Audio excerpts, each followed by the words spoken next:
Hey, this is Matt once again. What about to the videos? Another paid request, this time for Shawn. Thank you so much for that. And for those interested in requesting pretty much any type of videos, topics, reactions, commentaries, reviews, re-reviews, what have you, feel free to send it either directly to my PayPal or join my Patreon. Both links are down below in the info box. Now, Shawn wanted me to do a commentary on Striking Distance, the 1993 Bruce Willis film. So I have a pause at the beginning. 3, 2, 1, pressing play. We have the Columbia logo. Columbia, we're not known just for coffee. Columbia. What's under that toga? I mean, is she French? Is her hair or no hair? Does she shave her legs or in between? Now, Striking Distance, directed by Rowdy Herrington. This is a guy that did Jack's Back. Very good, underrated James Spader film, which I think I got the Blu-ray over here for it. Yeah, right there. Jack's Back is a good one.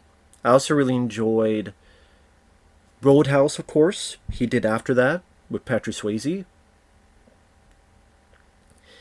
And then he did this film, and this film had a lot of issues, a lot of problems, a lot of troubles. Because there was an original script, and then apparently Bruce Willis wanted it rewritten to fit his own needs and subplots. There was a bad test screening. There had to be reshoots. Bruce Willis was pissed about the reshoots. He talked all sorts of crap towards Rowdy Herrington. I'm sure Rowdy Herrington would not have a lot of nice things to say about Bruce Willis. I think Fabio, a friend of mine, talked with, I want to say Tom Atkins, because he's in this film. And I think he mentioned that, yeah, Bruce Willis seemed to be kind of a dick. Definitely did not treat the director well. And it's one of those things where, yeah, there's Tom Atkins' name. I mean, you have some recognizable people in the cast. I mean, Robert Pastorelli, sadly he passed away, but I remember him in Eraser with Arnold Schwarzenegger. He's the guy who helps Arnold out, especially at the end of the film, getting his buddies together. You got Dennis Farina, you got Andre Braugher, you got, again, Tom Atkins.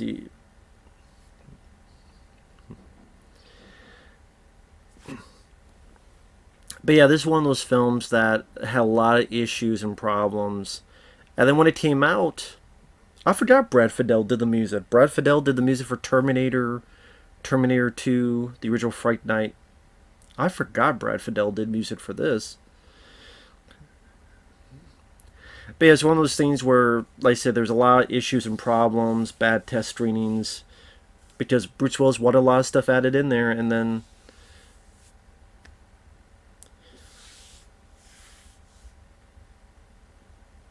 after that, Bruce Willis was even more pissed because he had to do reshoots, and the movie bombed. It bombed big time. I mean, I guess maybe originally it was supposed to be more of a thriller, but then they reshoots added a bit more of an action movie. I mean, I don't think it's that bad of a film. I don't think it's that terrible of a film. I think it's a decent film. And I was going to say, I'm sorry about what Bruce Willis is going through. It sucks what he's going through. I will say, though, that does not excuse his behavior from all the years he's been around. From his behavior on the TV show Moonlighting to behavior on films like this and other stuff. I mean, there's countless stories of how Bruce was terrible to work with. Not from everybody. I mean, I'm sure like John McTiernan and M. Night Shyamalan and Quentin Tarantino, they have good things to say, but for the most part,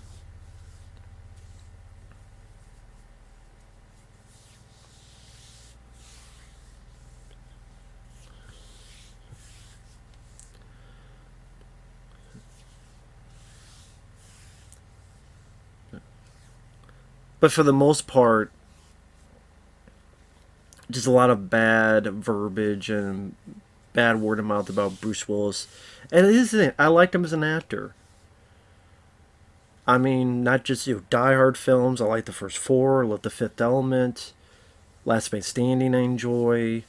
Last Boy Scout is great. And when I think of this era of Bruce Willis, Die Hard 2, Die Hard with a Vengeance, Last Boy Scout, Fifth Element, Last Man Standing, Pulp Fiction, films that came out before or after Striking Distance. All those films I mentioned, I liked more than Striking Distance.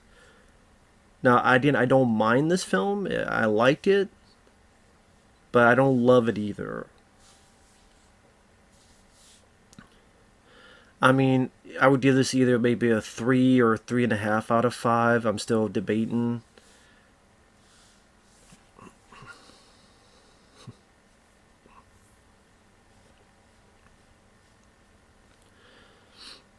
I think this other actor, I want to say is John Mahoney, I believe is his name. I could be wrong on that.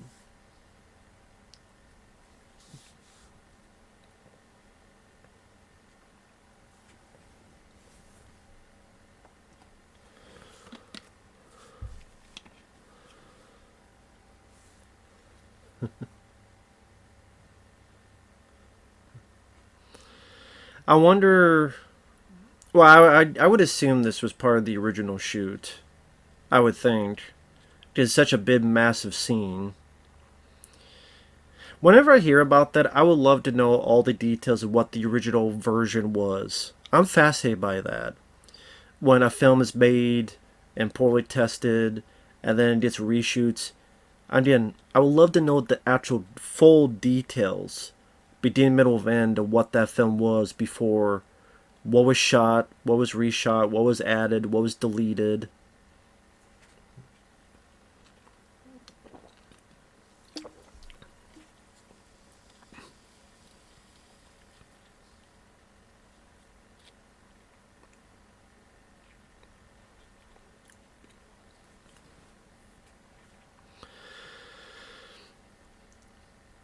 Like I said, there's some directors that have not minded working with them. Like I said, Quentin Tarantino, M. Night Shyamalan, I think even John McTiernan. And then there's others that just had complete issues.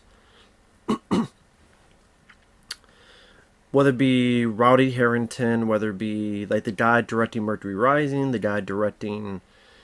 Definitely Antoine Fuqua hated working with Bruce Willis on Tears of the Sun. Everybody hated working with everybody on Last Boy Scout. Kevin Smith had a bad time working with him on Cop Out.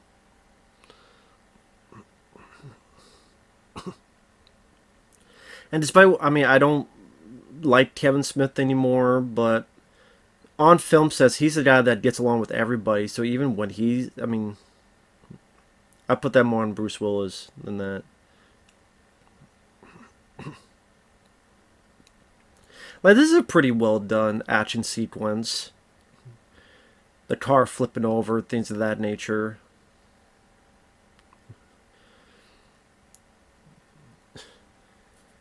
That guy didn't care to slow down.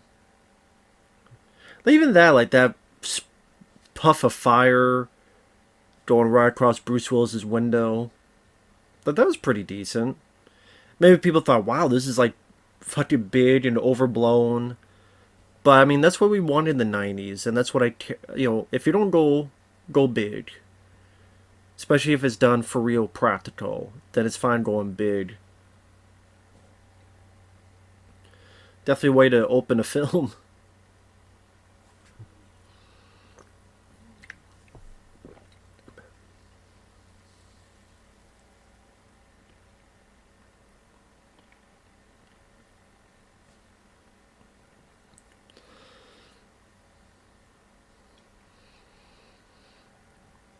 I'm not sure that'd be the best place to hide. Well, I guess so, because of all the cars and stuff. So maybe that is the best place.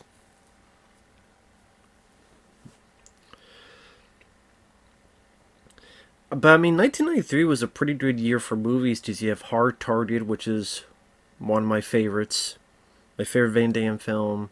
Got John Woo directing. I love Hard Target to death.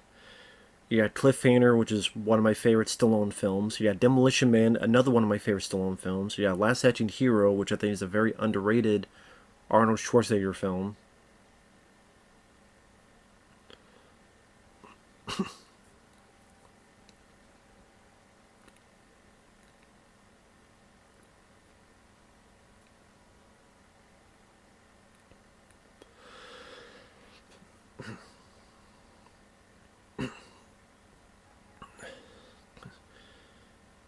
Man, all those guns, you think maybe one person would hit the motherfucker. But that's a pretty good stunt where, like, crashing through over those top of cars, the keep driving.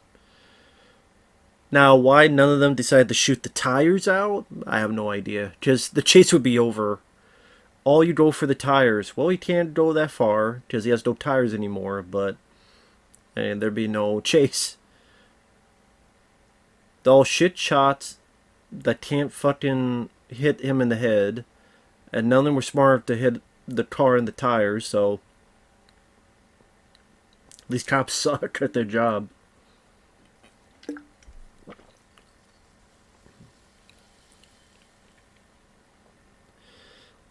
Fucking leapfrog.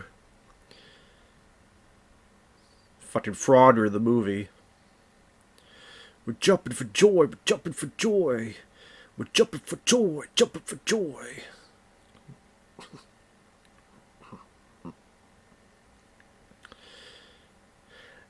That's the thing, like, this has such a extravagant, like, long, almost Blues Brothers type of action scene that it's actually quite a while, I think, before you see the next action scene, which is it the one on the boat?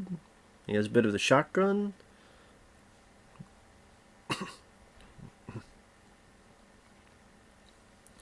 That's I wonder with reshoots, was it they added this in and maybe it was like a different opening? But no, this again, this seems so extravagant that it probably not. I could assume this would be the reshoots.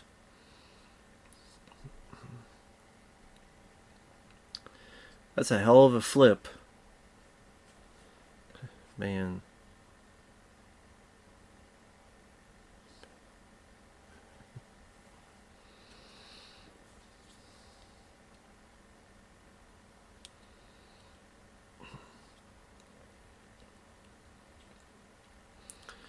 Fucked up his leg big time.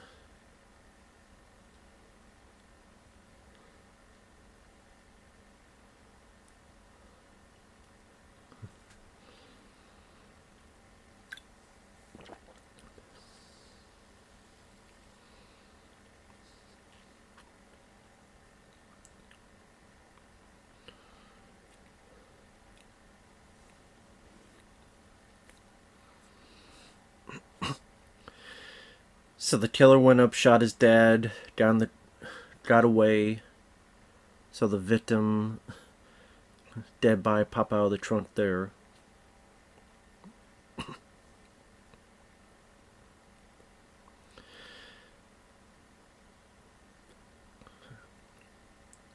Yeah, Brian James there.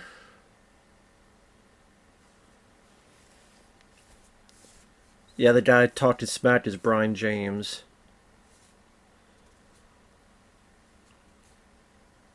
The guy talked is Brian James.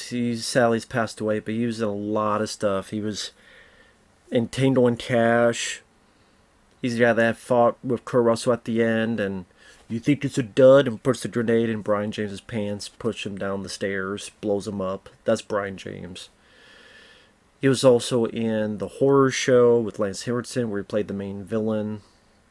Meat Cleaver Max. Been a lot of stuff. And there's Dennis Farina, who I think in real life was a cop at one point. And I didn't sadly he's passed away, but he's such a great. Yeah, that ain't him.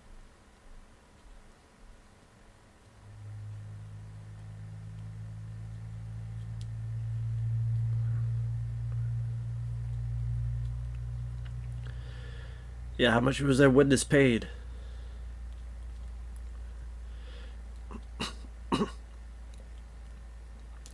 But sadly, Diz Farina's better. But I mean, Diz Farina, whenever I saw him, like he's a really good asset, really good actor. There's Tom Sizemore. Did great cast. Because Tom Sizemore, he was in Lockup with Sylvester Stallone before this. He would be in The Relic, which is a very underrated monster movie in 1997. Sadly, Tom Sizemore got in a lot of business with drugs and kind of hurt his career quite a bit. This is a guy that was in what Saving Private Ryan and like all these big movies. They Black Hawk Down. So he's worked with Steven Spielberg, he worked with Ridley Scott, and now in the drugs just really hurt his bit of business.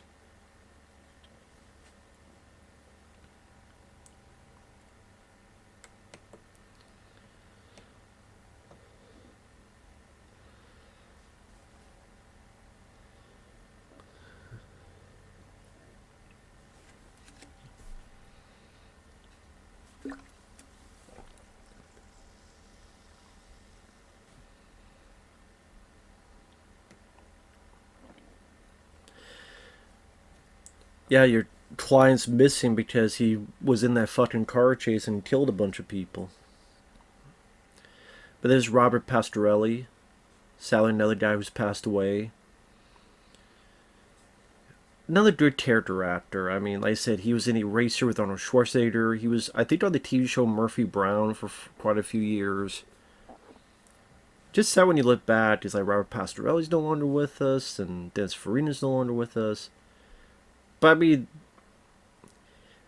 with such a great cast, it seems like a film that should be better than it is. Because, like I said, I like the film, but I don't love the film.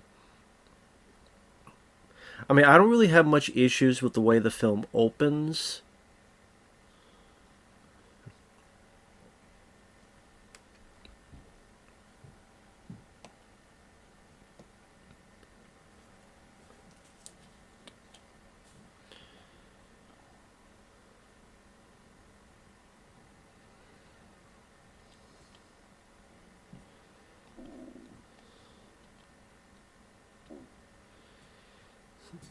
Who's the best cop now, huh?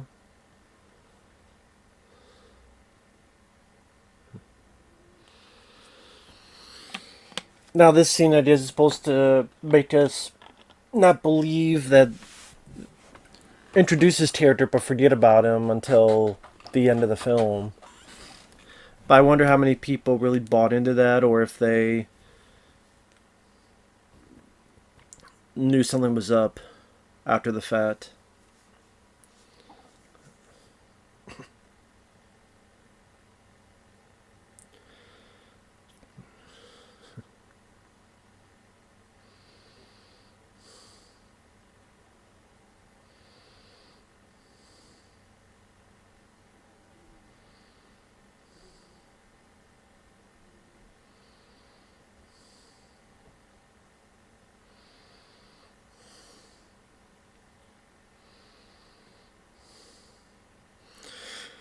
I just, to put the blame on Tom Sizemore, to think that he was the one doing this in revenge for his death of his brother. Spoiler alert, that's not the case. I want to look up stuff on IMDb about this film.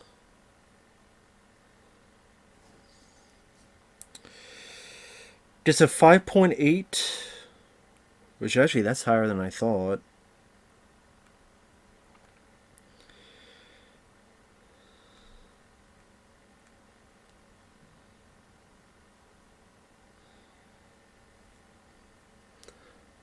Yeah, this is a lot higher than I thought, 5.8.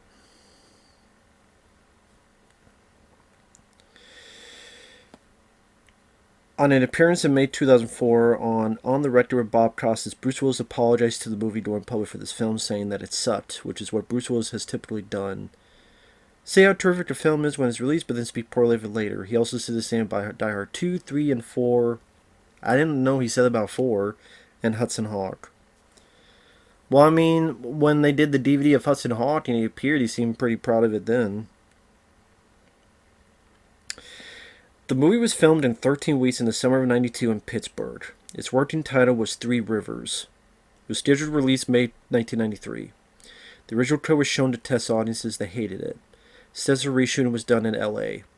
Story changes and the removal of some plot points were done to make the movie better. See, but I'd like to know what those were.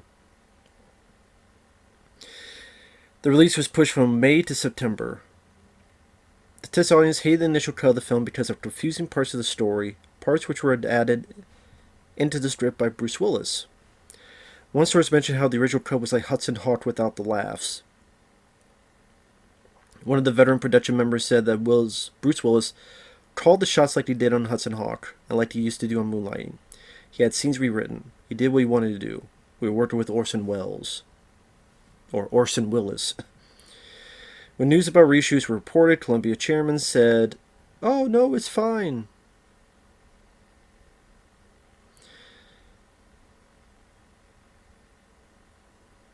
Columbia chairman was known for being heavily involved in several other films in earlier years, which were known for having had very troubled productions for receiving bad receptions from audiences, like Daily Friend, Bonfire of the Vanities, and Last Action Hero. Now this is Timothy... No, is that Timothy Busfield? I forgot his name.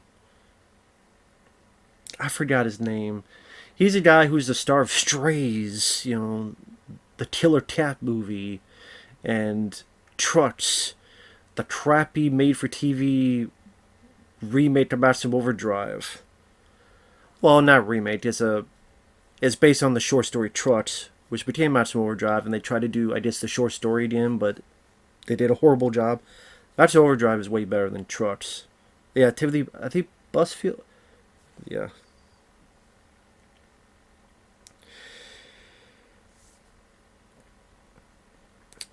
All the love intimate scenes between Bruce Willis and Sarah Jessica Parker were reshot to make them sexier. Several dialogue scenes were also cut to make the film quicker paced.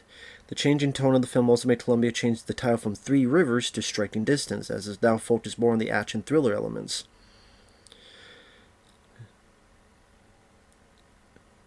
Bruce Willis was still very angry because he had to return for reshoots. He was so angry that he blamed director Rowdy Herrington for it, despite the fact that Herrington still defended Willis in interviews regarding the problems with the film.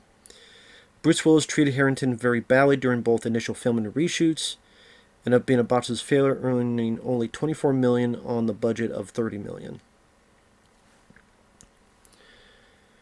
Originally, the lead was supposed to be played by Ed Harris. It was rewritten for Robert De Niro and then finally Bruce Willis.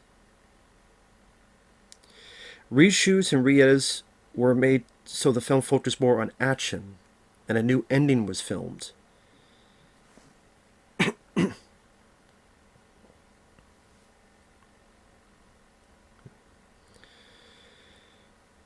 Yeah, Three Rivers seems like it was going to be much more of a drama thriller, maybe I don't know, horror, but yeah, I guess they try to be more of an action film.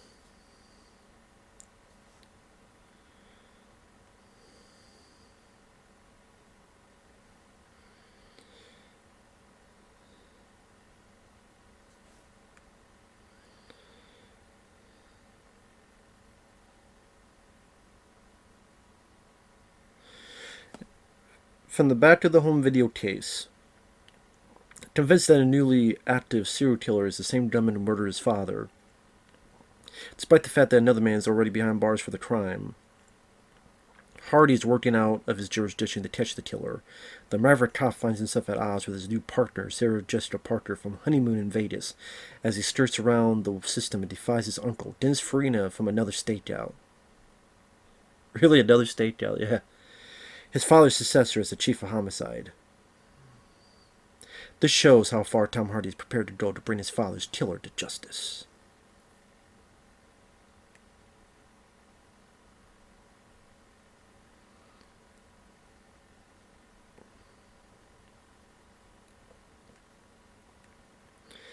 And sadly, this kind of killed the director's career. Because, like I said, he was on a roll with Jack's Back and Roadhouse. But then when this film came out, Gladiator, of course, that was a good one with Cuba Gooding Jr. That was 92. And then this, he didn't work for 5 years until Murder of Crows. And then The Stick Up. And not much after that. Bobby Jones' Stroke of Genius.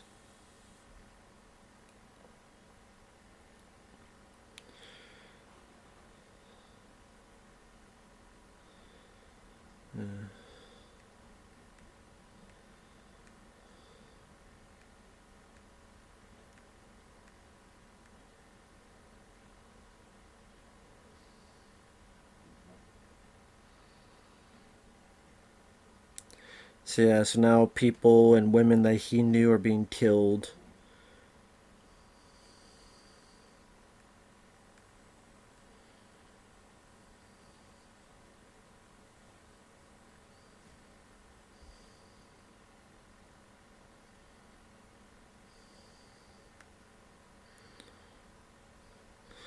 But yeah, this film I don't think was as bad as his reputation either.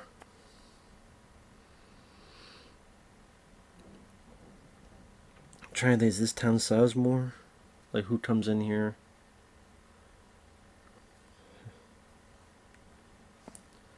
Yep, it's Tom Sizemore.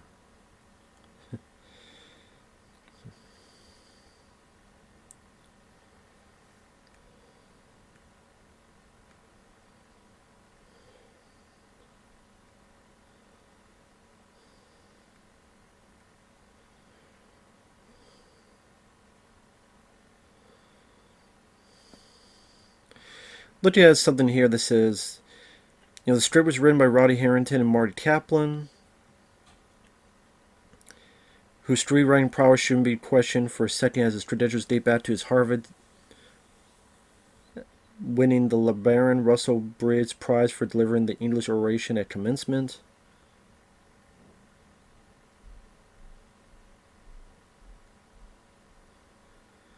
The original is going to be more of a mystery thriller.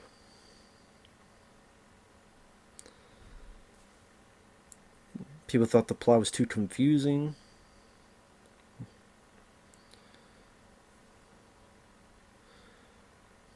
Into a more marketable action film.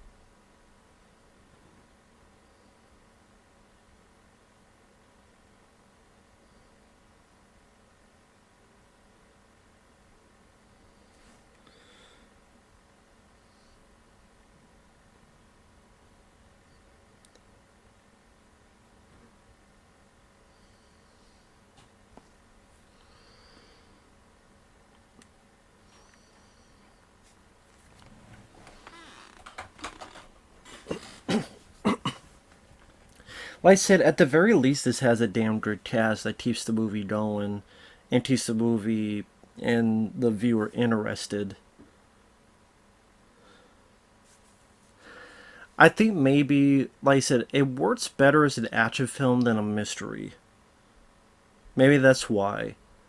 As a mystery thriller, it's a bit lacking. As an action film, it's actually, like, that beginning car chase is pretty damn well done.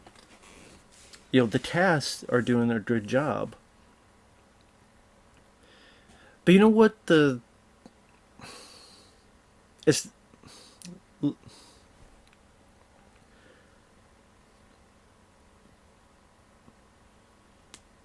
the love story between him and Sarah Jessica Parker, I think, is the weakest part of this film. And I think that is the where this movie falters for me. I do like the film. It's interesting to have like a harbor cop, a cop on the water, so a little bit of a different venue, little bit of a different background for these situations. But I would have preferred that there was no love story aspect of it. Sarah Jessica Parker,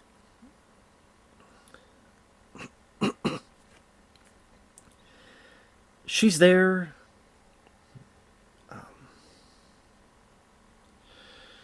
I don't want to be rude. I don't think she's pretty. I think anytime I look at her, I keep wondering if she broke her nose. And I can say that because I'm not pretty, so I can say that. And there's a lot of pretty women. I don't think Sarah Jessica Parker is one of them. You want to talk? It's Ellie. I am one to talk because I know the feeling. You see this? Look like a chipmunk. We know our kind. So it's just, I don't think she's pretty. I think each time it looks like, did someone break her nose? Did someone punch her in the nose? Anytime I see her, I'm like, does it need readjusted, like with a pencil? And I don't think the two of them have that great chemistry. And I don't think this needed a love story aspect. Because not every fucking film needs a love story. As much as I like Daylight with Sylvester Stallone, didn't need a love story in that. And Amy Brenneman is kind of one of the weaker aspects of it. Again, this one, I don't think you needed a love story between the two of them. Now, if they did it where it was like a Mulder and Scully, where they're just friends, and they're just, or they become friends and associates, and that's it, no love stain, no love stains, and no love scenes, I think that could have been better. But again,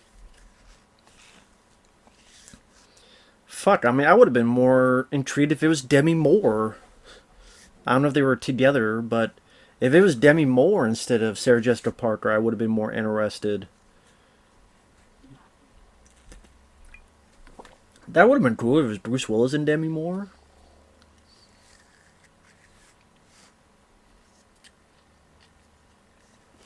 I mean, they were an item for a while.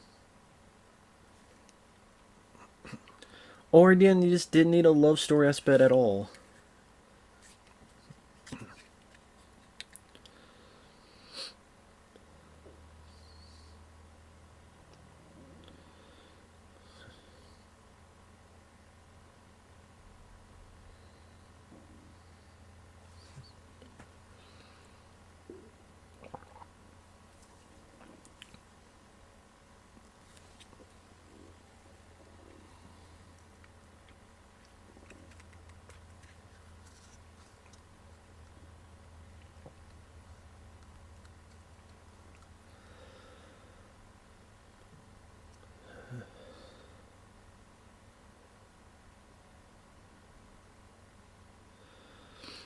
Well, at least I mean with the harbor top, you get some nice looking shots.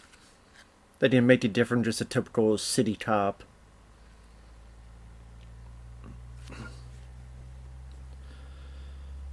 And again, there's a part of me. I looked at other aspects. I'm like, okay, there's a part of me that would have just preferred a movie about the life of a harbor cop and how different it is from a city cop. And he catches the killer, but then, like at the beginning, he catches the killer, but his father dies, so he doesn't want to be a cop anymore. But he does want to be a cop, so he becomes a harbor cop. Him fitted in with, police river rescue, the ups and downs that go into that, like different situations, kind of like Dirty Harry would do. You know, a Dirty Harry movie, he goes through all these different things. While you do have a backstory, I just a serial killer could be part of it as well. But like this stuff here is like the more exciting bits. It has nothing to do with the serial killer plot.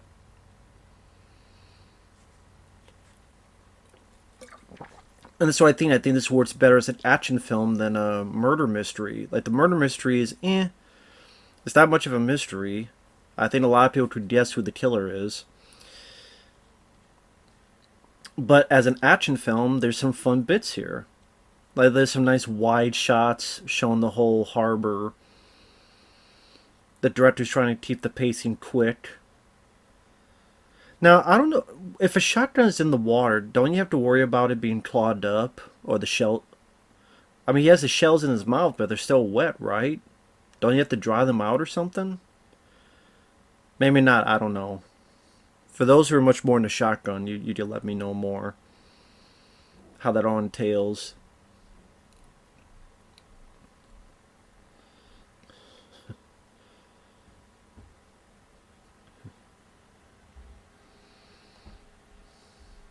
Land Shark. What is it? Saturday Night Live? Land Shark? Of course, anytime you got you hear with a shotgun, I'm always happy about that, because a weapon used in film, shotgun's always my favorite. Jean-Claude Van Damme using it in Hard Target. Stallone using it in some of the Rambo films, especially Rambo vs. Blood Part 2 on the boat. Of course, Arnold using Commando.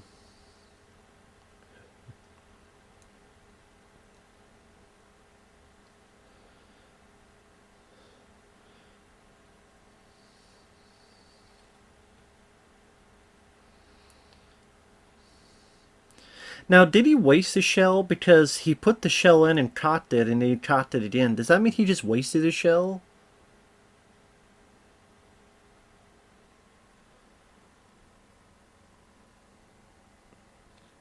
Does he put it in and then he cocked it then, or whatever?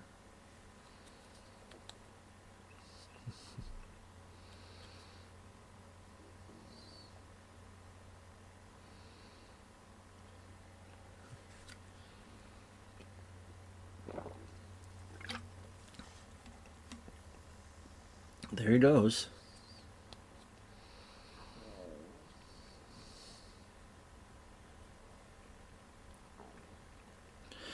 No more shotgun shells? I guess so. Well, I guess he had 2 shells in his mouth, so he only had 2 shells. That's why I was wondering if he wasted one or not.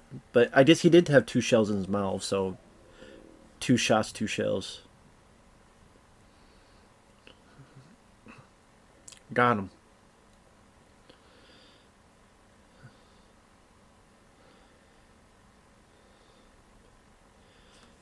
Got him.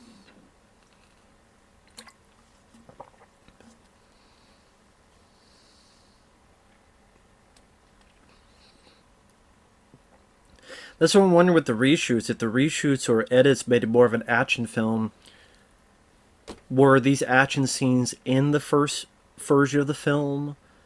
Were they added in? If so, which ones were added in?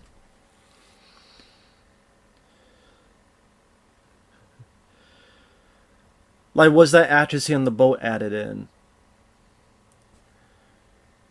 Because actually his hat is different. His hat was darker when it was red before.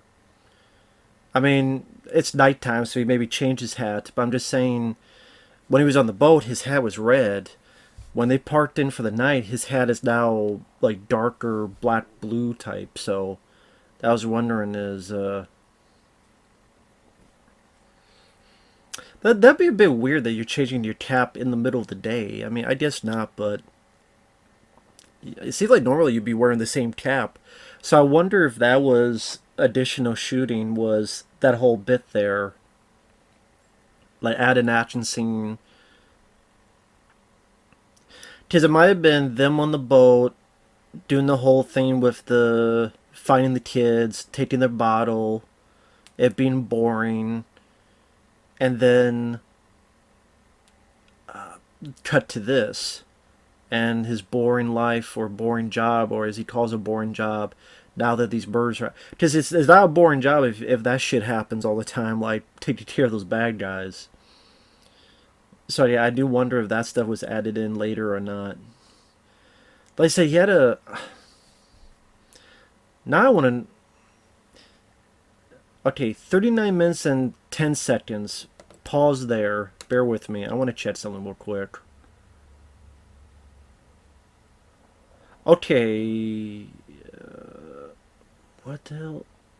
When did he get that red cap? I might have missed it.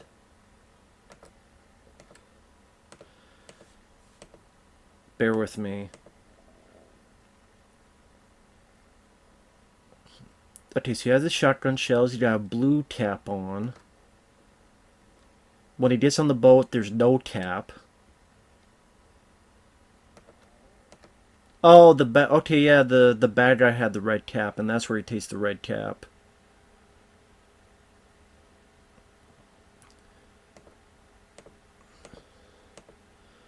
Why does he take the guy's red cap now? Now that I think about it, why did he steal the guy's red cap? That's what I was confused by. Like, I why did he steal the red guy? The red guy. It's the Washington Redskins. Why did he steal the bad guy's red cap? If he was stealing it to like hide and pretend, but no, it's just he just walked in with a shotgun. He just stole the bad guy's red cap for no reason. Like, why did he do that? Why did he do that? I don't know why he did that. And he keeps the red cap on. I did for what reason? And then he shoots the guy. So I don't know, maybe I don't know. And then I guess he said, "Nah, no more red cap. Let me put this blue cap on." That's so weird. Like, so he just stole the guy's red cap for no reason. The bad guy, I just to hide his bald spot. He said, "Listen, I'll do this, but you know what? I'll do this, and I have my hair off. I'll have my cap off a little bit because I'm in the water." But I'm going to put this cap on. But why are you stealing the bad guy's cap? I don't care. I don't care. I want to have my bald spot. I don't want to make them sound like Steven Seagal, but... Anyway, back to 39 minutes, 9 seconds. Sorry, I just checked on that. 3, 2, 1, pressing play. So maybe it wasn't. Maybe it wasn't. Because I'm like, wait a minute, what the hell? Where did that red cap come from? That's how. He stole it from the bad guy for some reason. I don't know why, but he did.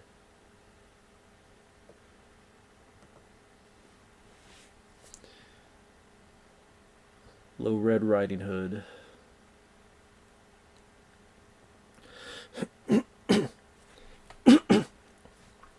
Yeah, I'm sure.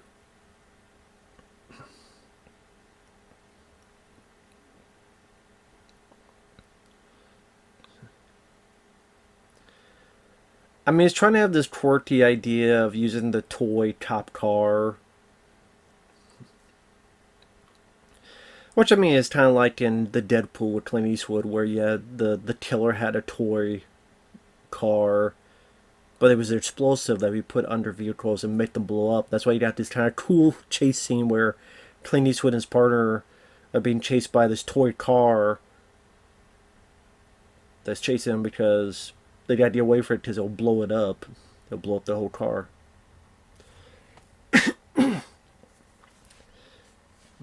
I'm fascinated with alternate cuts and what original cuts were. I'm always fascinated by that stuff of what might have been, what could have been. Like I said, mystery thriller turned to more of an action. If that's the case, again, does that mean more action scenes were filmed?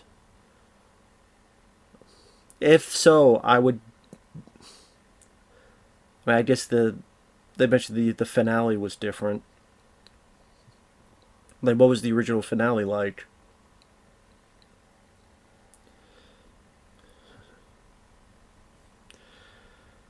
I'm stripping your girlfriend. What do you think? Yeah, no, shut up. That's right, kiss my ass.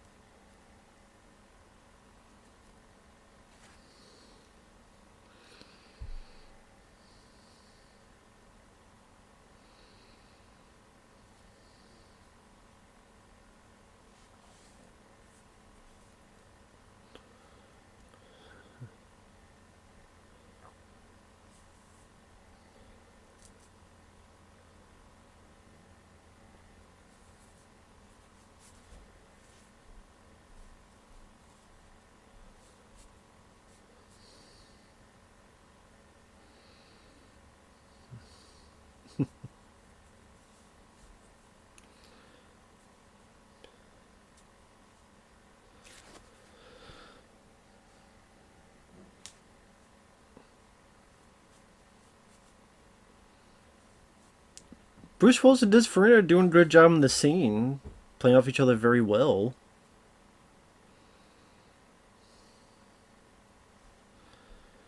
And I'll be right back. Sorry about that. So I had to stop and do. But I'm paused at 42 minutes and 38 seconds for those following along. 3, 2, 1, pressing play.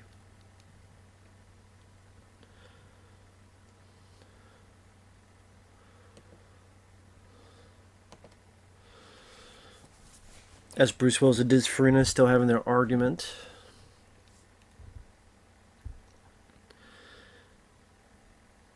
Yeah, Des Farina, like I said, is a really good character actor. Sally passed away.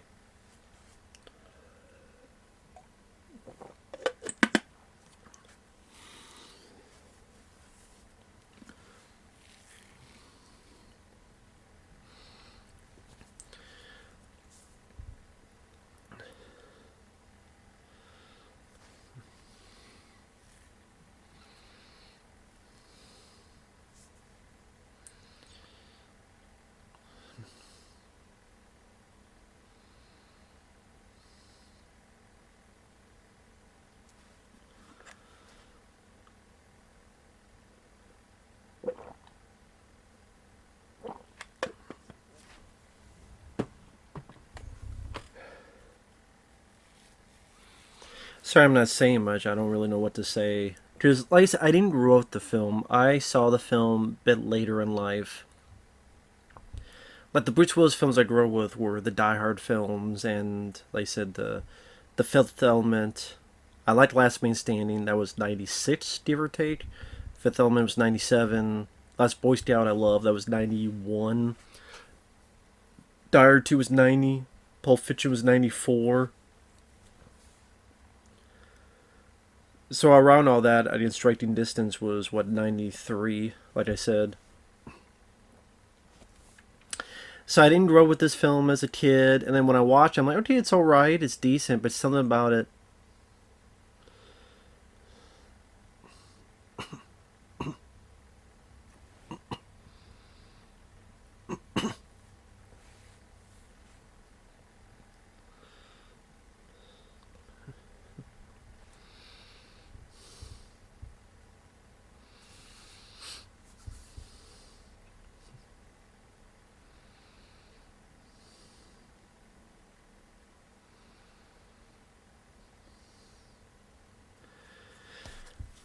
I mean, it's trying to be a murder mystery, it's a serial killer, it's trying to be an action film, it's trying to be this partner love story.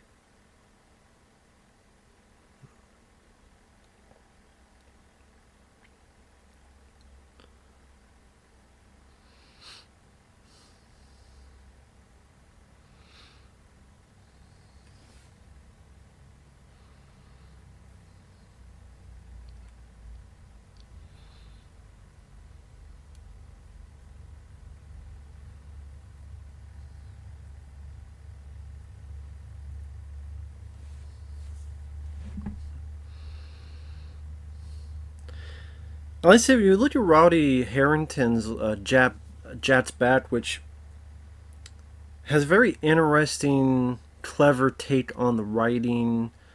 And like I said, James Spader does a great job in the acting performance. Has some decent twists as to kind of catch you off guard as to what the story, where it's leading you to.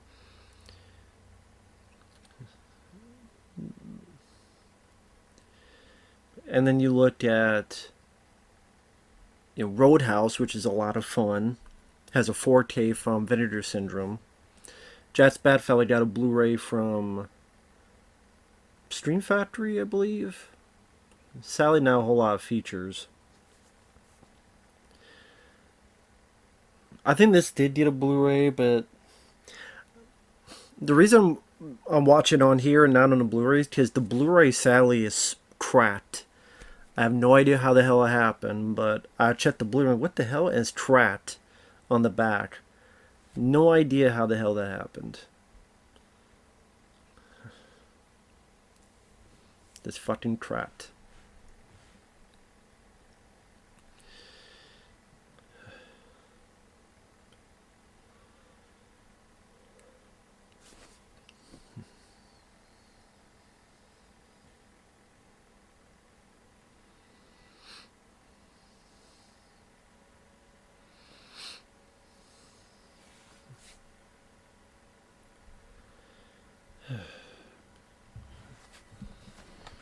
I don't know. I just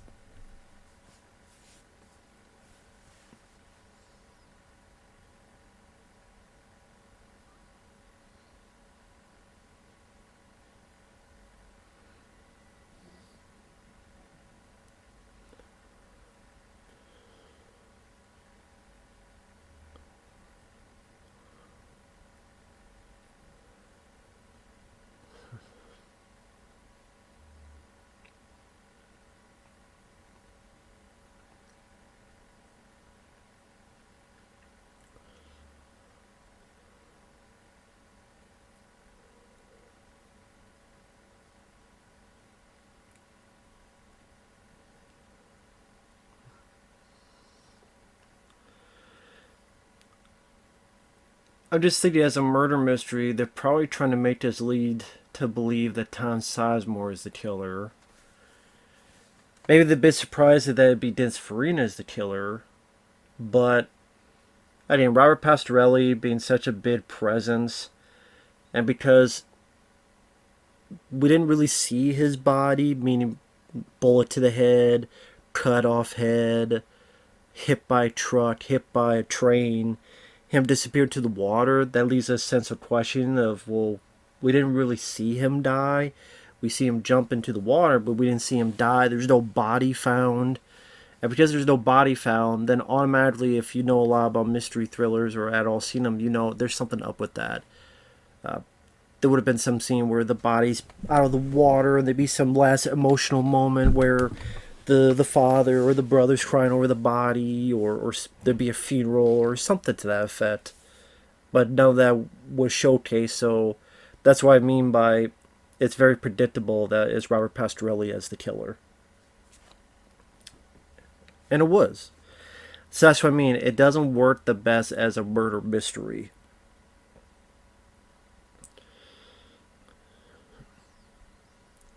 So the murder mystery is a bit lacking compared to like Jat's Bat. The action, I think that's the thing. Like action film, I would say Roadhouse is better. Murder mystery film, I would say Jat's Bat is better.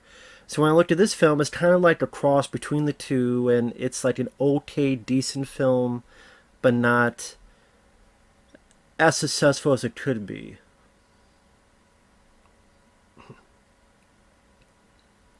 Like I said, what makes the film worth a watch is the cast. Again, Bruce, Dennis Farina, Tom Sizemore, Brian James.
Well, I mean, to Bruce Willis' character, you're not one to talk to Judge Tom Sizemore. I mean, look at where you're at. For crying out loud.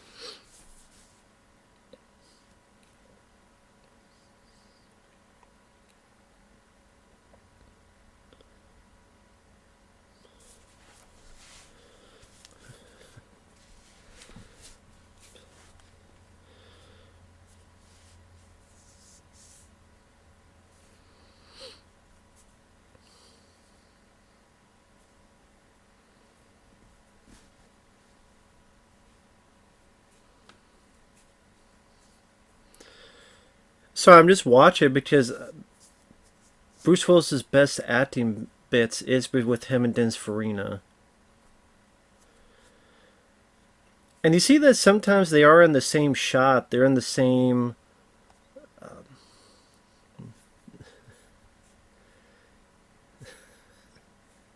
Sorry, I love Dennis Farina. Don't get your fucking boat, catch a fucking fish. I have a feeling that Bruce probably respected Dennis Farina because those times where they're actually in the same frame. Just sometimes like when you see one guy here and then the camera's one guy here, it's on the one hand the guy's not really there. If they're a respectable actor, they would be there to be like, okay, you can't see me in camera, but I'll be in the scene, so I can help you have an eye to look at and to talk with back and forth. But sometimes people are like, nah, I'm not going to do it, just have it stand in there.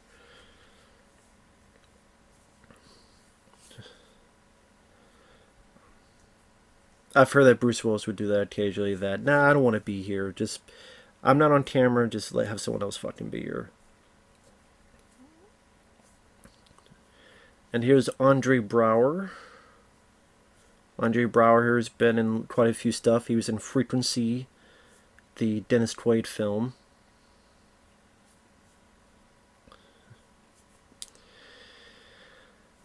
So Andre Braugher was in that one. Another film he was in was The Mist with Thomas Jane. He was arguing with Thomas Jane about going outside, and Thomas Jane's, what if you're wrong? And Andre Braugher's like, well, you know, that'd be a joke on me.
Well, Andre Braugher, you're fucking dead wrong, so tough shit.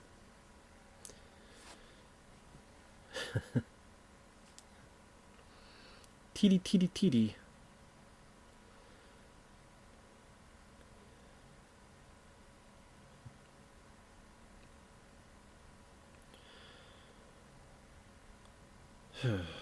Yeah, sorry I'm not saying much because I really don't know what else to say about it. I mean,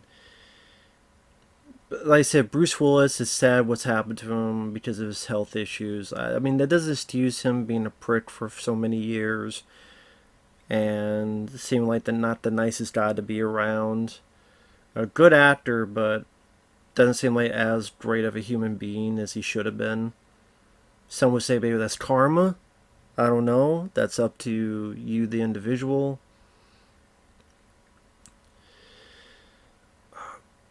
I mean, lately, I guess just to get all this money for because of what's going on with his head, he made like a dozen of these direct-to-video films. They're just absolute crap fests.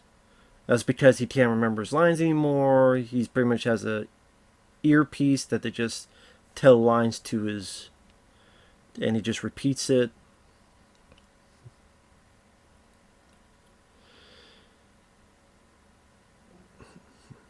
And just really meh in terms of the last dozen or so direct-to-video films have been just lame as hell.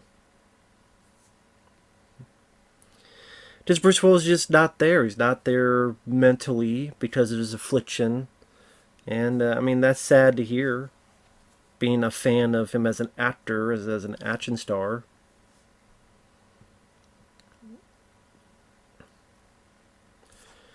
He had good comedic chops in films like Blind Date and even the sense of humor in the Die Hard films. He did great. Like I said, The Last Boy Scout was awesome. There's Tom Atkins.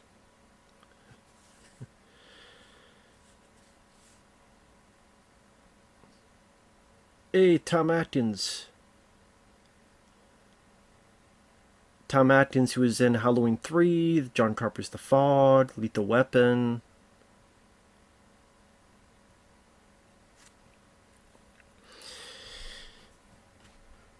Wish Tom Atkins was in the film more, though.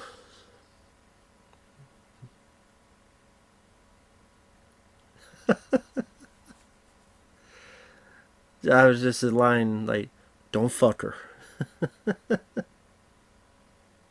Don't fuck her. So I just think that's a funny line. But like I say, it's just sad that Tom Atkins not in the film more.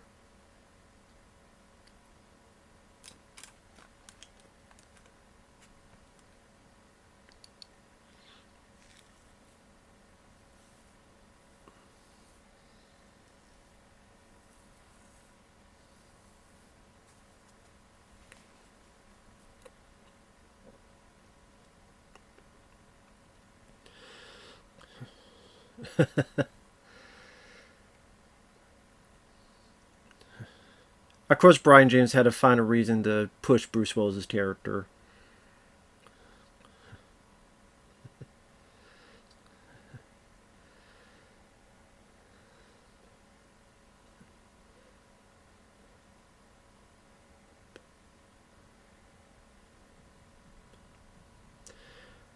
There's a lot of times Brian James just plays an utter, complete dickhead. I wonder if scenes like that, it's like we have to really work with the fireworks to make sure they're playing while he does this.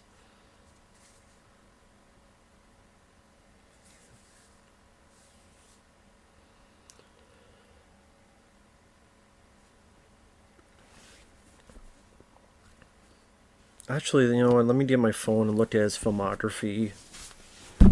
Like I said, I'm sorry I'm not saying much about it because, like I said, I don't really know what to say about the film. I mean, the 90s, people always talk about the 80s action films, and which is great era. Commando, Rambo First Blood Part 2, Aliens, Big Trouble in Little China, Death Wish 3, Lethal Weapon, Predator, RoboCop, I mean, Invasion USA, and more. But 90s had a lot of great stuff too. I mean, of course, you had the more, as the years kept going, starting in 93 onward, like they see the success of films like Jurassic Park. And they go, okay, these big special effects movies may become, follow the money.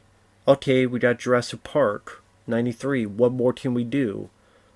Okay, a few years later, we got Twister. We got Independence Day. Oh, what else can we do? Okay, as the years come and go, we're going to get with the Star Wars prequels. We're going to get The Matrix. We're going to get, what's that movie? The Lord of the Rings films and more. X-Men. Like, these are the films that become more the norm, more of the successful hits. Not films like this, which bombed. Or, Cliffhanger did well, but it didn't make the money that Jurassic Park or Independence Day or all these other movies did. So, follow the money. More bigger, more expensive effects, CGI driven blockbusters, and that's where it comes to fruition. See, I don't buy this love story. That's one thing. I do not buy this love story at all. Sorry, but I don't. Yeah, like, look at all these movies he's done recently. Because of his health, and he wants to get as much money as he can to retire. So, Paradise City with John Travolta, Detective Night Rogue, Wire Room with Kevin Dillon, Wrong Place with Ashley Greene, White Elephant with Michael Rooker and John Malkovich. Vendetta, which I think Thomas Jane and I think Mike Tyson's in it. Corrective Measures with Michael Rooker.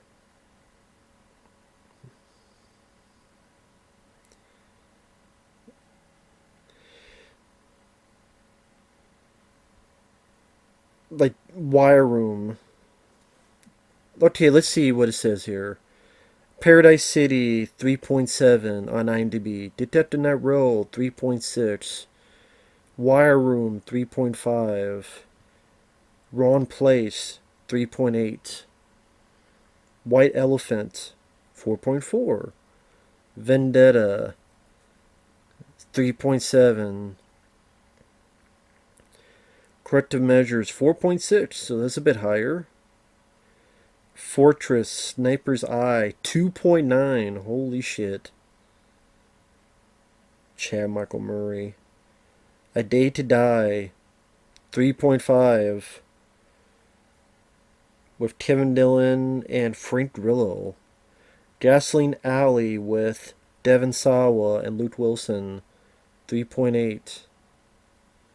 American Siege with Timothy Murphy 3.4. Fortress 3.2. Deadlocked with Patrick Muldoon 3.5. By the way, this is 2021 and 2022. Apex with Neil McDonough 2.9. Survive the Game, Chad Michael Murray 3. Out of Death with Jamie Keane 3.3. Midnight in the Switchgrass, Megan Fox 4.5. Cosmic Sin with Frank Grillo 2.5. Like, you got a movie with Frank Grillo and Bruce Willis in a sci-fi film as a 2.5? Jesus. Breach 2.9. Hard Kill 3. Survive the Night 4. Trauma Center 2019 4. 10 Minutes Gone, which I've seen, not that good of a movie, 3.6. Fits 3.6. You have Reprisal, Acts of Violence with Cole Hauser, Precious Cargo with Mark Paul Gosselaar, Vice with Thomas Jane. I mean, the last theatrical was Glass 2019, which I hated. I hate Glass. I hate how it butchered Unbreakable. Completely butchered that film. The last film of his I liked was Death Wish 2018. I actually liked that movie. 6.3. So not too bad, IMDb. I liked the Death Wish 2018 film. I actually liked it more than the original.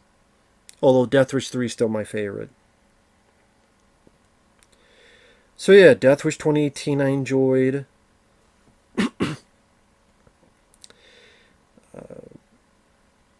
Fire with Fire was okay. Red 2 was disappointing. Sensei Day the Kill for Sut. Good Day Die Hard Sut, Sally. Cold Light of Day Sut. This is Henry Cavill. Red in 2010 I enjoyed. I did enjoy that. But yeah, like all those movies he's made recently, holy shit, dude. So sorry, I talked through this action scene, shooting up the car, blowing up and on fire.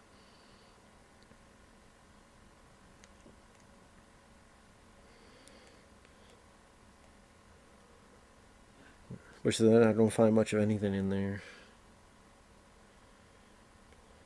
Except another body.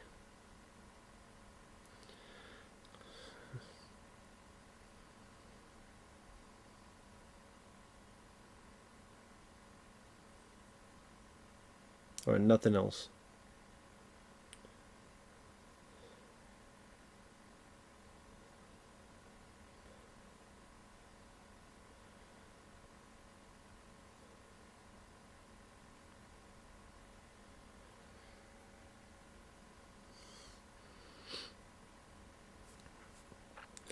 But yeah, Die Hard, Die Hard 2, Last Boy Scout, straight let's see. Looking through this era. Hudson Hawk I don't mind. Color of Night. Yeah, that's another one that tried to be like a murder mystery. Also has a good cast in it. Mercury Rising I really enjoyed. That's one a lot of people hated, but I thought that was a bit underrated. I would say I like Mercury Rising more than this. Whole Nine Yards is pretty funny. Unbreakable is great. Tears of the Sun I really enjoyed. Hostage is a really good one. 16 Blots I didn't mind. Perfect Stranger was really lame. Surrogates is okay. I put this above Surrogates though. Yeah, I mean, Looper was alright. But like a lot of bad ones recently. Just again, just crazy. And there's more. Detective Night, Independence, Assassin, like all these. How many films did he fucking make?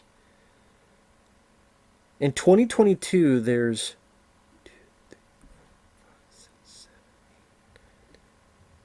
12 fucking movies in 2022. And 7 movies in 2021. Like, holy shit. But that's because, hey, we'll pay you this money, come in for like 3 days. And if you only come in for like 3 days or so, you can make a lot of fucking movies in a year. If you're only there for 3-4 days. And then, because his affliction, just say the dialogue through his ears, so he comes in and out pretty quickly. Just too fucking bad, man.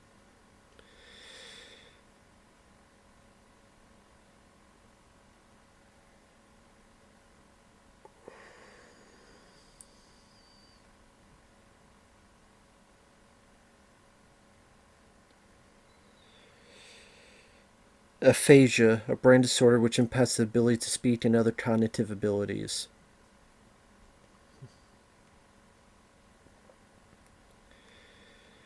And yeah, I mean, that's definitely sad to hear. Like I said, does not excuse his behavior throughout the decades of treating people like crap. Doesn't excuse that, but I do sympathize. The what's going on.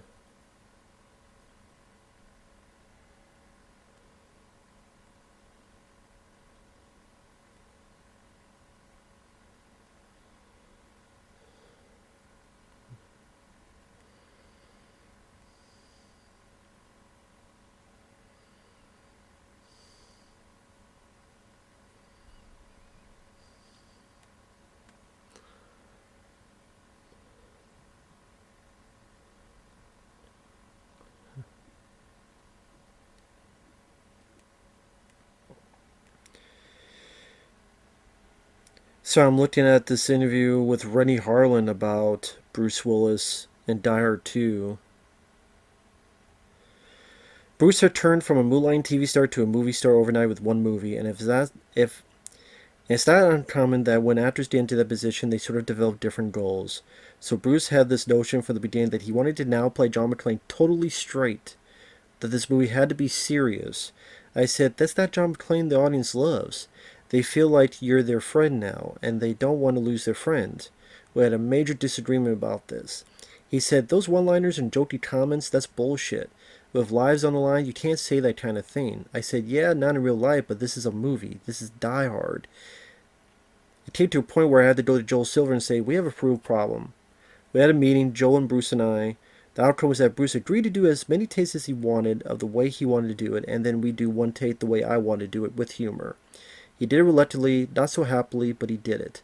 And in the end, every single funny moment that could be caught, even a smile he might have flashed before he realized the cameras were rolling, was turned to the movie. The first question the executives asked when they saw it was, do you have any more moments with humor? And I said, unfortunately, I used everything I had. That right there showcases that Bruce Willis did not know what made John McClane John McClane. And that explains A Good Day to Die Hard. Sally. That explains A Good Day to Die Hard a lot.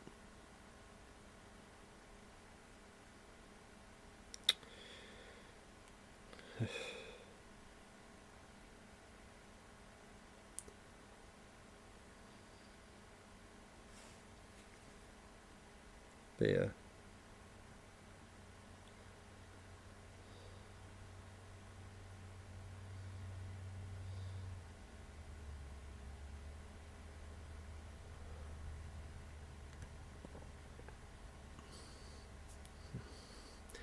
Now, I don't know.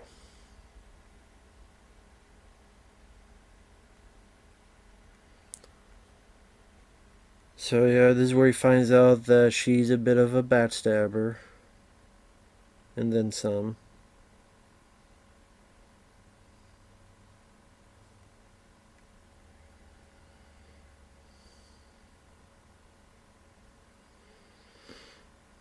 Sorry, I looked at something real quick.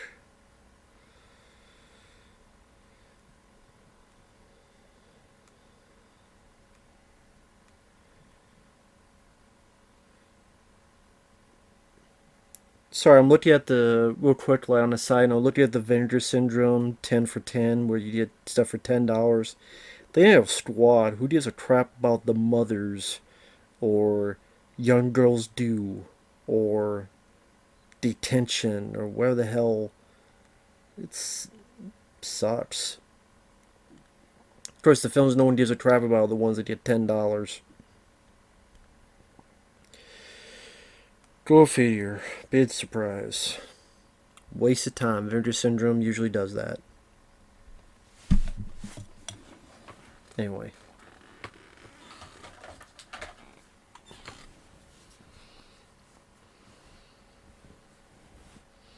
And that's the thing, like, as you probably dealt with or seen with my commentary, I kind of get restless with this film, with the pacing.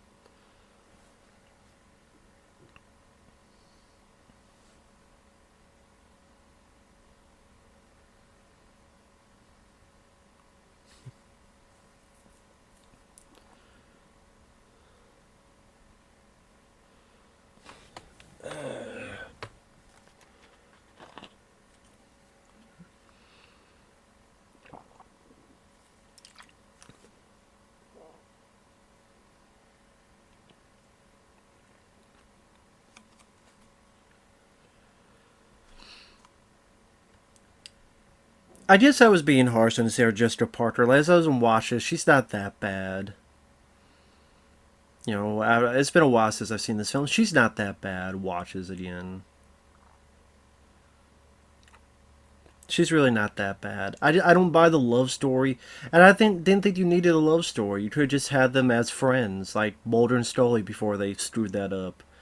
They could have just done that, and I think it would have been perfectly fine. But yeah, if the reshoots had the love scenes be sexier, then there you go.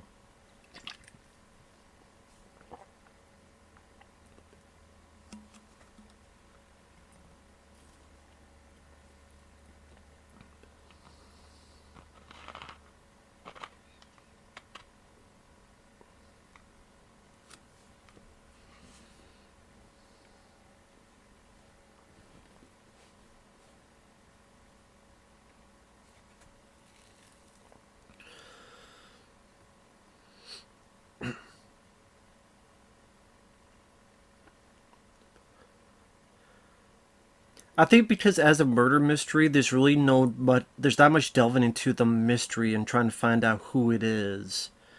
There's not a lot of, with mysteries, looking for clues, trying to find out who it could be, who it could not be.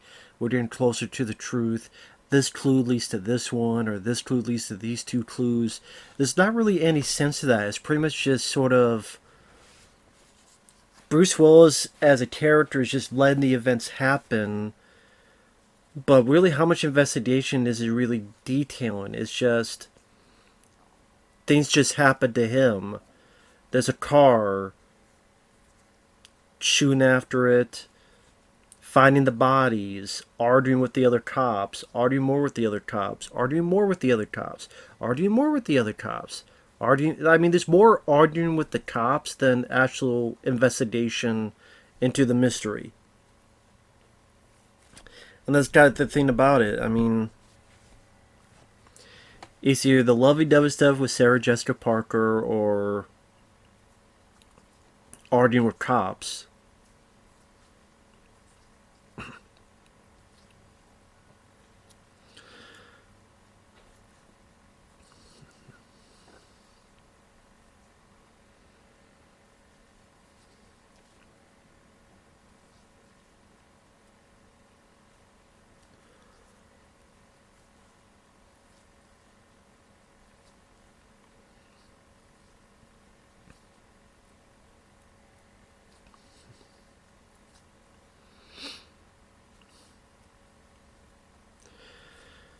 Was finally doing a little bit of investigation with like 20 minutes left in the movie.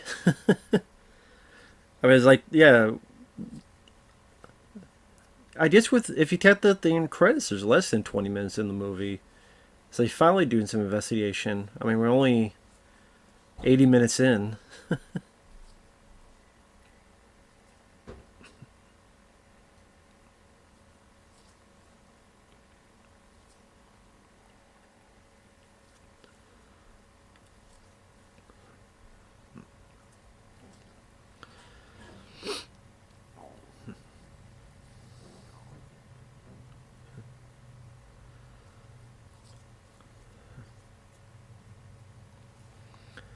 Trying to remember what this is from. This the blood of the cat is. Trying to remember what this is from.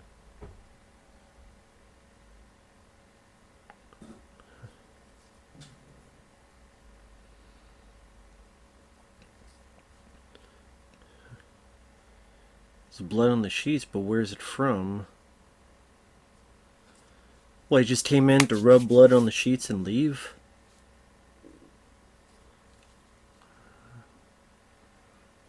Who is it?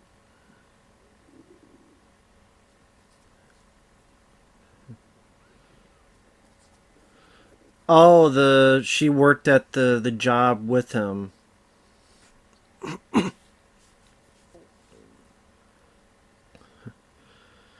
I almost forgot about her. Yeah, I mean, if you forgot, she's the girl that worked with him at the job, and I can't remember the last time I saw that character. Was it near the beginning of the film? It seemed like it's been a while. Maybe not. I'm just losing it, but it seemed like it's been a while.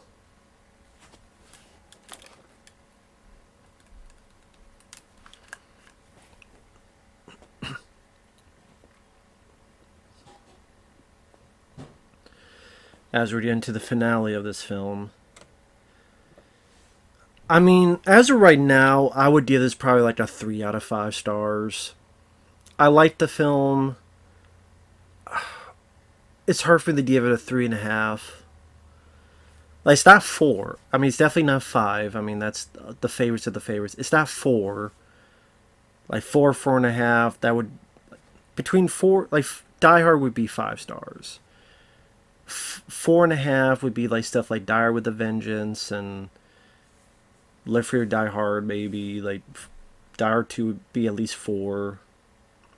Last Boy Scout would be 4 to 4.5. Same with Fifth Element.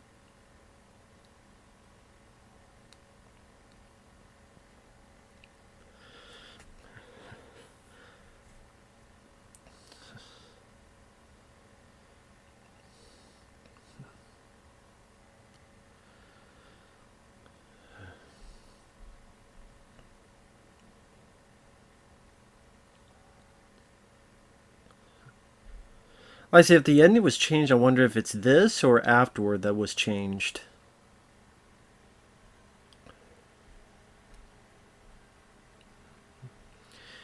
Big surprise to no one. Good actor, so I'm glad that he's in it more.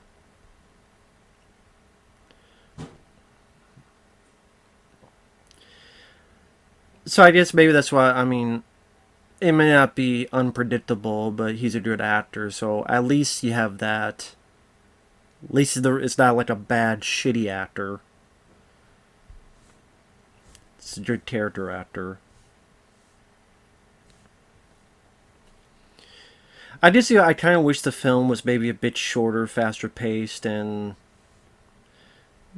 less of the lovey-dovey stuff and more of like a searching mystery, looking for clues aspects.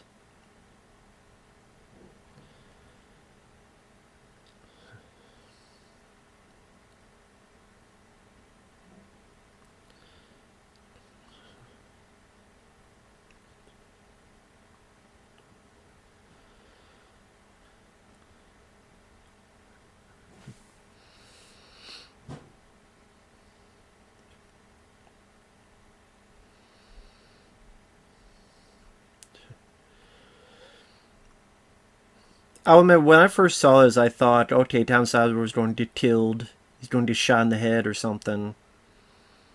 So I'm surprised he didn't. I'm glad he didn't, but I'm surprised he didn't.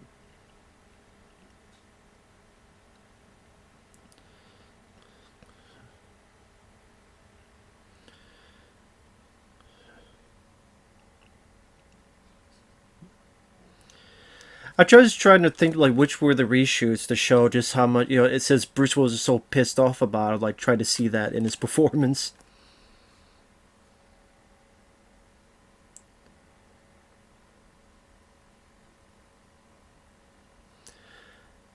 But yeah, I don't agree with Bruce Willis that it sucked. The film didn't suck. I mean, if you want to talk about the last dozen movies he's done, yeah, they suck. If you want to talk about Glass, that sucked.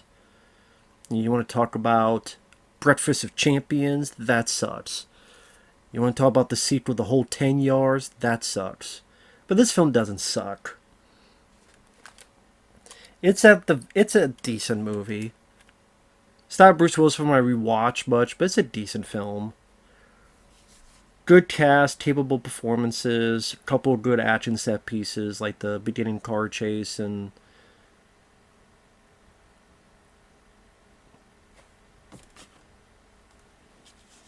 Robert Pastorelli, like I say, he's a very capable actor. He does a good job here.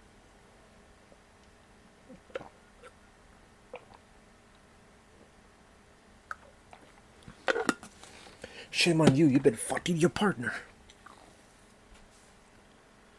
He's made a career of fucking his partners.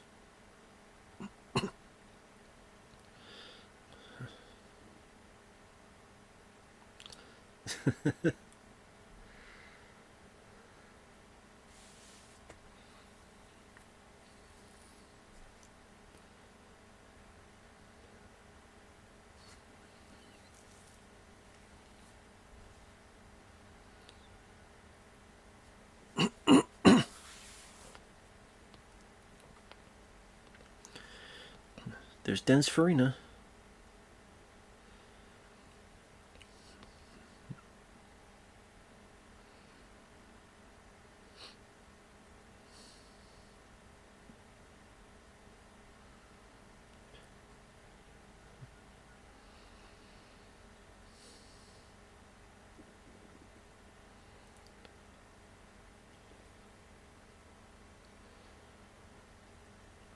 Sorry, I'm listening to the dialogue. That's why I'm silent.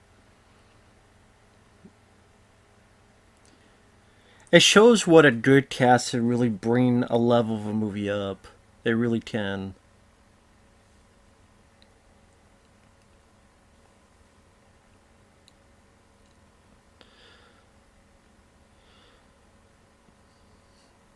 I mean,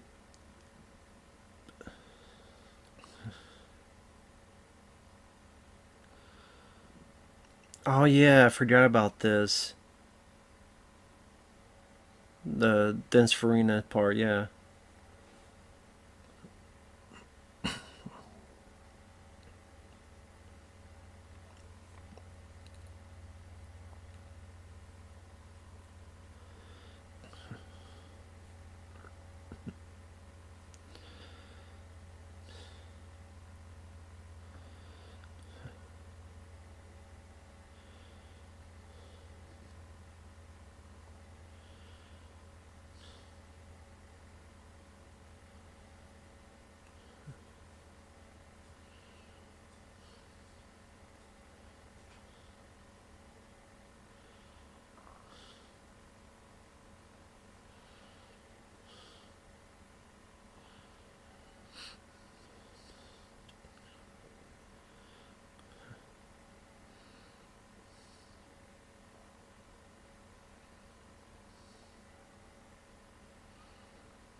Yeah, Dennis Farina accidentally killed Bruce Willis's dad.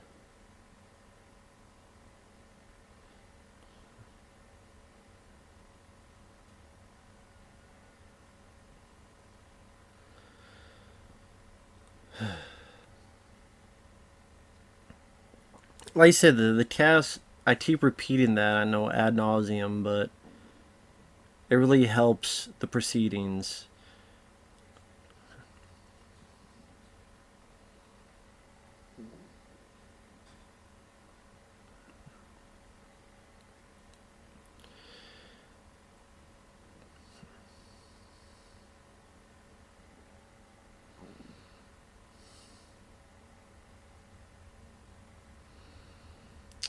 Now, if you shot him in the head, it'd be a different story.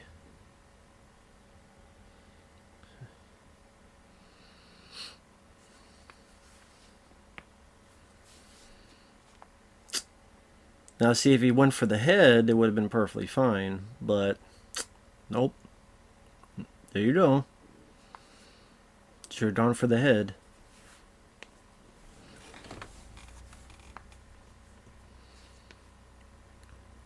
There, don't get him, Tom Sizemore.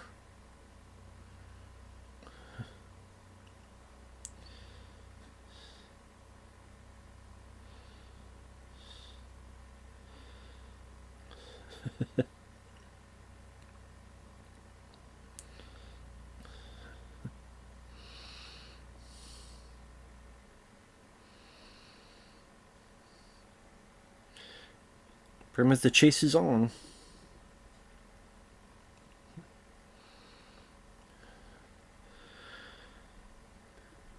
Now, granted, he could have just killed Sarah Jessica Parker, kill his brother, leave the gun there, it'd be his gun, people think he's dead anyway, and the only witness is the guy who would have been framed.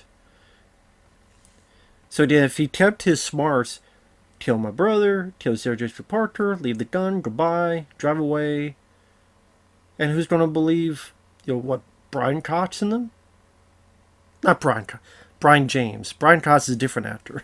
Brian James.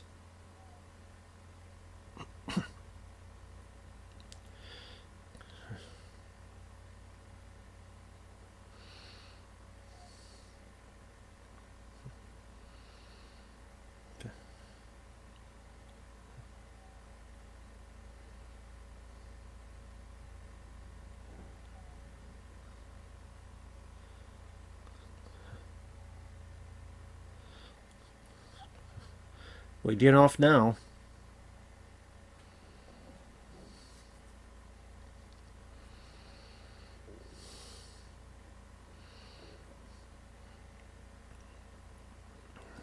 So now we have a boat chase.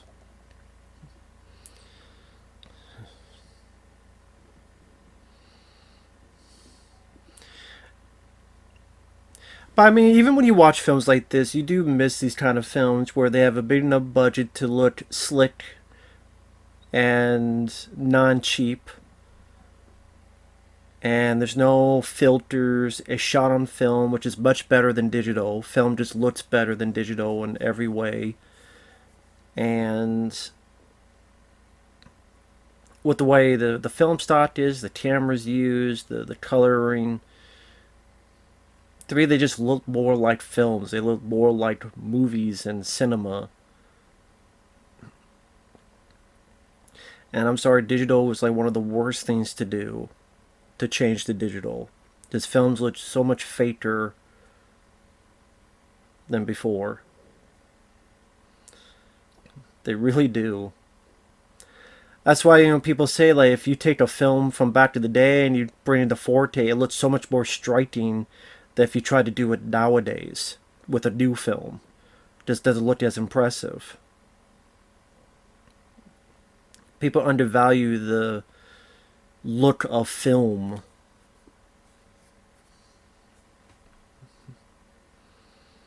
Pretty good boat stunt. Like I said, there's some pretty decent action set pieces.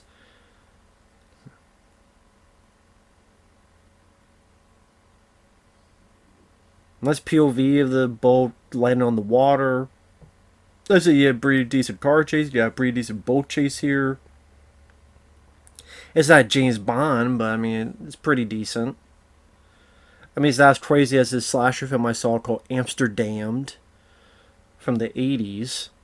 That has a crazy boat chase. That has a boat chase that would fit a James Bond film.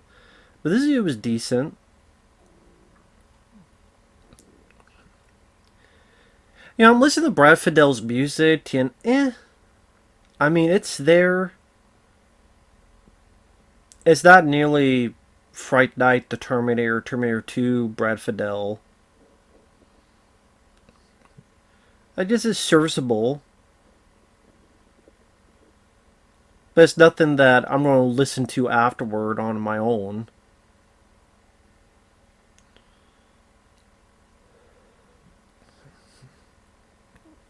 He's not dead yet.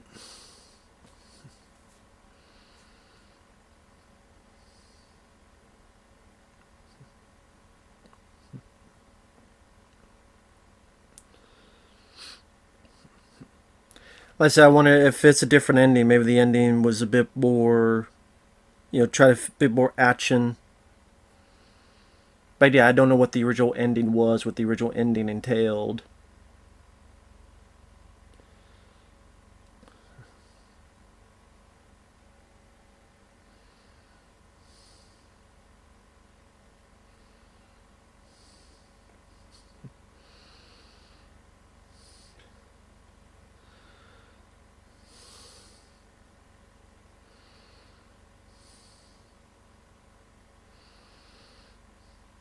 I mean, it's pretty dangerous stoneward to have your two actors in the water like this. I mean, it's not the easiest thing to do and not the most safe thing to do. I don't know if this was shot in a tank or what the deal was.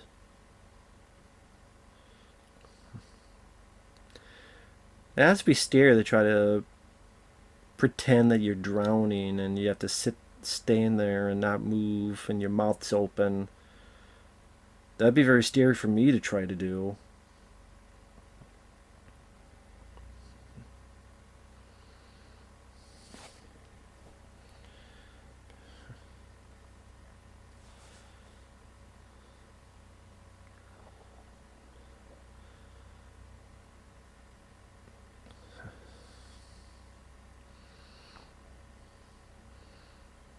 And God, they just won't die.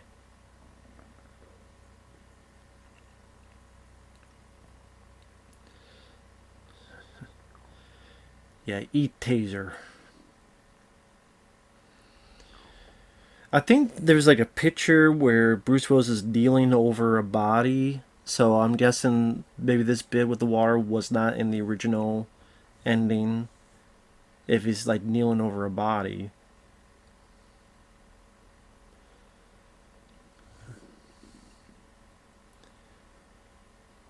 But yeah, like I said, I don't know all the details about it. It's too bad Tom Atkins was so underused, man. Criminally underused.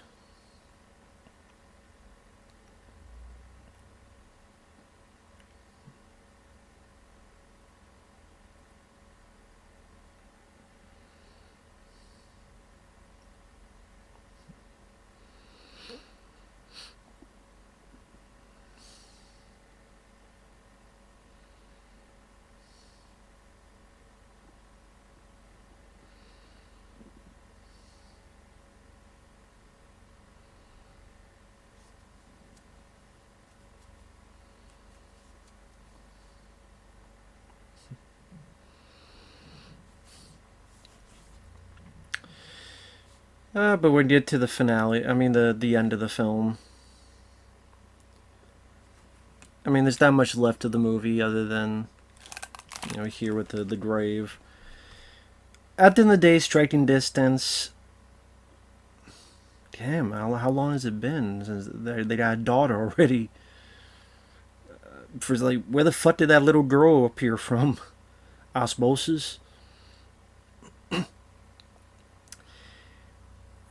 The film itself, like I said, it's an okay, decent Bruce Willis film. It's not as good as Rowdy Herrington's Roadhouse or Jats Back. It's not as good as The Last Boy Scout or Mercury Rising or Pulp Fiction or Last Man Standing or Die Hard 2, Die Hard with a Vengeance or Die Hard 1, Whole 9 Yards. The cast, I mean, look at that cast. It really helps propel the film above its issues. Like I said, I think the murder mystery is not that strong. You could tell who's the killer. There's not a lot of investigation into the mystery. I was a bit mean on Sarah Jessica Parker. She wasn't bad acting wise, but I do think there's other better actresses, but she wasn't that bad. It just didn't care for the love story. The action scenes were little bits there were decent to see. It feels a bit overlong. I'll admit there are times where my mind drifted, my attention drifted away. Like I say, it's an okay film. It's a decent film. I don't mind it. I don't love it though, but I don't hate it. But I don't love it either. I think there's just much better Bruce Willis films, much better Bruce Willis action films. Like I say, Mercury Rising I got more out of as an action thriller. Hostage especially, I thought was a better action thriller than this. Like I said, it just... It's one I don't rewatch a lot. But, like I said, not a bad film. It doesn't suck. It didn't deserve the hate it got, but... I don't know, it's okay. With that said, thanks for watching. We'll see you guys later.